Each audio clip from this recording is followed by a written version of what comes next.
Coach, 77 points. You've had a lot of explosive points since Incarnate Word and now coming to Texas State, but that was the most yet. What was different about this game? What was going right? Was it having a second unit as strong as the first unit, or what do you take away from that? I think, obviously anytime you score 77, a lot of things went right for sure, but I was just proud of the guys. We challenged them all week, wanted to be the most physical unit on the field. I think they accomplished that for sure. The O-line, tight ends and running backs really put that on their shoulders, and just to go out and execute at a higher level. And I think we scored on our first 10 possessions, so anytime you're doing that, you're being really efficient and you're executing at a high level.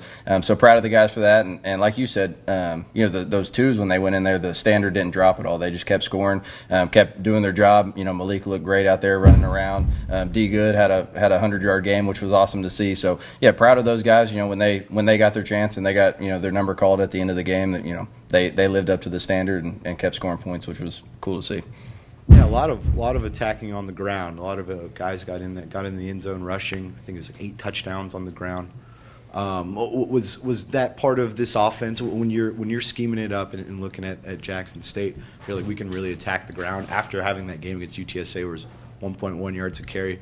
Was that really the emphasis looking at it? I think a little bit of that is kind of situationally within the game. We got up by a lot, and so naturally we started running it a little bit more than we were in the first half. We try to be balanced within that 50-50 somewhere around there. Run the pass ratio, but at that, like I said, it was a big emphasis of being physical, and when we did hand the ball off, we obviously needed to be better than we were against UTSA. And those guys responded to the challenge really well, and they came out. They had a great week of practice, which usually leads to good execution on Saturday. So yeah, they definitely did a great job, executing, the things that we talked about we wanted to improve throughout the week.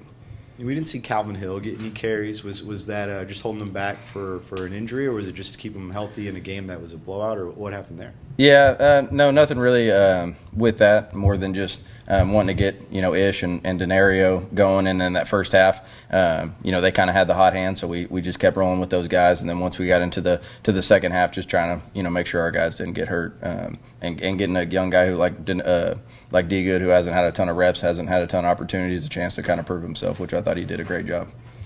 Coach Leftwich, y'all have this unique opportunity because y'all know what Nevada's like when y'all were at Incarnate Word, and even though Texas State played them last year, just what were your overall thoughts when y'all played Nevada last year, and how were y'all able to, take advantage of their defense to put up over 200 yards rushing and over 500 yards of offense? I think they're a good defensive football team. I think they play with great effort. They're well coached. They do some things schematically that give you some problems.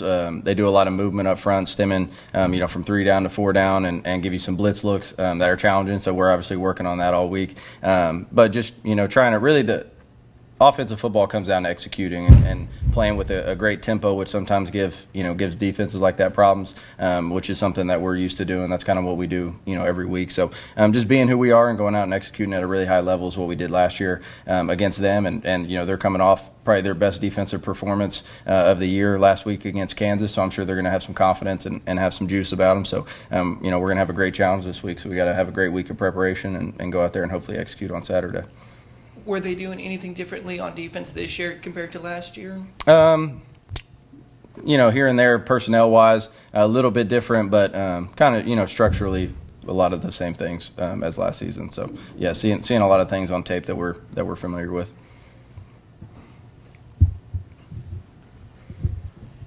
So TJ Finley, Malik Hornsby. TJ started the game, and Malik got in there in the second half. Getting to see both of them, evaluate both of them. How nice was that after all the talk in fall camp about who's it going to be, and getting to see both go out there and both have success?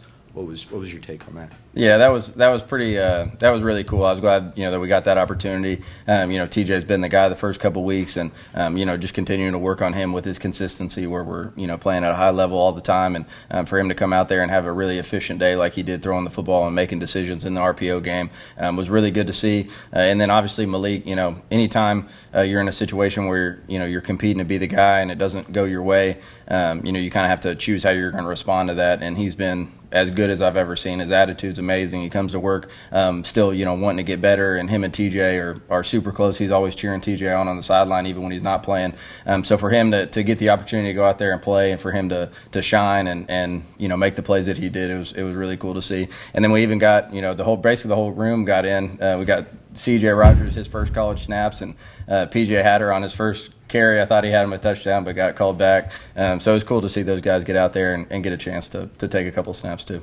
Yeah, even you were just talking about it, Malik and TJ, how they have a really good relationship. They have a special high five that they do, the whole deal. How nice has that been to have those positive attitudes despite competing for one spot? Yeah, it's been huge because, I've been in quarterback rooms before where you're in a competition like that and it gets kind of cutthroat. One guy doesn't win the job and it becomes a pretty toxic environment pretty quick. And so, I think that says a lot about those two guys and who they are as people and who they are as men, with the adversity and everything surrounding, maybe not being the guy or maybe not getting your number called, or even, when we're putting Malik in to do some run play stuff, down in the red zone, for TJ to come out and be the selflessness that those two have, and just wanting the team to be successful and be as good as we can be. I think that just speaks volumes about those guys' character. So they're awesome.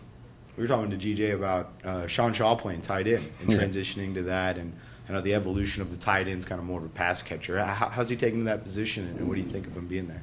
Yeah, I like him there. Shoot, that first day at practice, we had him out there, and we look out, and he's running around being a 6'6" tight end, catching passes all over the place, and we were like, that's pretty nice. We haven't had that necessarily before. So it's been cool, and obviously, with him at tight end, we're able to do some kind of different things, in the pass game and get him moved out and try to put him in positions to be successful. But again, another guy who just the mindset of I want to do whatever I can for the team. We're banged up a little bit at tight end right now, and so we went in on Sunday and said, hey, we need you to make this transition, and he was all in and is 100% trying to learn that tight end spot and be the best that he can. So can't say enough good things about those guys. That's as a culture, as a team, that's what you want. That's how you can win championships, is when everybody in the room just wants the team to be successful, even if that might mean them moving from a receiver spot they played their whole life to being a tight end, or a Jamal Jeter who's kind of found his role in the short yardage goal line running back and doing a great job with that. When those guys buy into their role and buy into the team aspect, you got a chance to be really good. So been proud of all those guys for that. Following what you're saying about buying roles, do you see Malik playing any other position besides quarterback on offense? The game he had on the ground? Yeah, he's going to be a guy that we try to get the ball to, and we try to feature in the offense moving forward for sure. Just, as you guys saw, he's pretty dynamic when he gets a chance out there. So, there's no lack of creativity in the offensive staff for him, so we'll find some good ways to get him involved for sure. Thank you. Offensive line talk. Trenton Scott was in there for Nash Jones. Didn't play the whole game, obviously, but seemed like he did well with his time. How was the offensive line adjusting to no Nash Jones? What was your take specifically in the first half with that unit? Yeah, I think those guys, they played really well. And I think, just having a whole week of practice for Trent specifically in that left tackle role where he knew he was going to be the guy and getting the start was huge for him. Like I said, I tell those guys all the time, as an offense, we go as they go. If they come out and they punch people in the face and are physical, we're going to have a good day offensively. If we come out and are timid and kind of feel the game out, typically that's kind of when we sputter. So, those guys responded to the challenge. And I thought, just collectively as a unit, being able to identify fronts, handle movements, all that kind of stuff that that can give you problems. I thought they did a really good job with on Saturday. So yeah, I was definitely pleased with the way that they played for sure. You kind of touched on it a little bit earlier, but players buying into their role. How important is it that these players have been bought into like what y'all are selling? Yeah, I think it's. I think that's the difference between being a good team and being a great team. You recruit all these guys, and I'm sure with as many transfers as we brought in, as many new faces as we had, that was kind of the big question mark, was how everybody was going to kind of mesh together and how everybody was going to buy in. And I think obviously Coach Kenny does a great job with that, and he's easy to play for and easy to rally behind as a leader. But can't say enough of good things about the guys on the team. They've really embraced what their role is. And Coach Kenny tells them all the time, like, what your role is this week might change next week, right? We might have Trent Scott. He was kind of our extra O-lineman tight end type package guy. Nash Jones goes down, and now he's our starting left tackle. And so those guys buying in, always being ready, always improving, and being ready when your number's called, so that way you can make the most out of those opportunities. I think they've done a great job with that. Obviously successful, putting up 77 points in Jackson State, but what is that next step for this offense as y'all go up against Nevada?